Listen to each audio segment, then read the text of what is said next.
और जब चाहेंगे हाईकमान, परिवर्तन एक प्रक्रिया है। परिवर्तन एक प्रक्रिया के रूप में मान कर चल रही हैं आप। तो राजस्थान में सिर्फ 21 सीटों के साथ पार्टी अभी खड़ी है। संसद में 25 सीटों के ऊपर मात्र चुनाव होने हैं, अभी 200 सीटों पर चुनाव थे। तो मेन मुद्दे किस पे फोकस करेगी पार्टी अगली बार? पार्टी सबसे बड़ी बात तो संगठनात्मक अनुशासन, संगठनात्मक एकता, संगठनात्मक दृष्टि से दृढ़ता और पोलिंग बूथ तक, जहाँ पर बूथ लेवल तक है, उनको सक्रिय करेंगे जी। और उसी के साथ साथ देखिए, चुनाव में हार जीत होती है जी। और ये जो थी, ये आंधी बहुत सारे कारणों से थी। तो इस कारण जब आंधी आकर के चली जाती है तो लोग उसके बाद सोचते भी हैं कि कहाँ पर क्या गलत हो गया।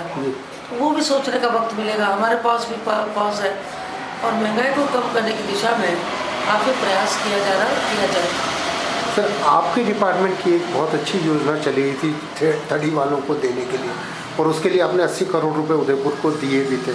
उसको लेकर क्या प्रगति हुई है अभी तक? वो अलग से भी दिए थे, उसको लोकसभा में पास हो गया बिल बहुत अच्छी तरह से, बहुत ही सुंदर तरीके से जी। राज्यसभा में क्योंकि इस बार एक भी बिल पास नहीं हो सका जी, इसलिए ये बिल भी लास्ट डे में भी था जी, उस कारण नहीं हो पाया। लेकिन अगले सत्र में क्योंकि हमारी प्रायोरिटी के आधार पर ये बिल रखा हुआ है, तो निश्चित तौर पर सफल होगा और हम अगले जो सेशन आ रहा है हमारा, उसे पास करा। आपने जिस तरह दिल्ली में किया है, इसको रोकने के लिए क्या सोच रही है पार्टी? आप पार्टी ने जिस तरह से दिल्ली में किया है और पूरे रोकना कुछ नहीं है। अभी तो जो उन्होंने वादे किए हैं जी, उन वादों की पूर्ति करें जी। हमने समर्थन दिया है इसीलिए कि सरकार लोगों के ऊपर भार नहीं पड़ना चाहिए जी। तो पहले बात तो ये कि तुमने अपने मैनिफेस्टो में जो वादे किए आपने, उन मैनिफेस्टो के आधार पर काम करना चाहिए। उसके आधार पर काम करने के लिए आप करना चाहिए, क्या करना ही है। अच्छा, उस मैनिफेस्टो के आधार पर ही सरकारें काम करती है, तो उनका जो पहली प्राथमिकता है, दूसरी प्राथमिकता है, उन प्राथमिकता को लक्षित रखते हुए और उन पर काम शुरू करना चाहिए।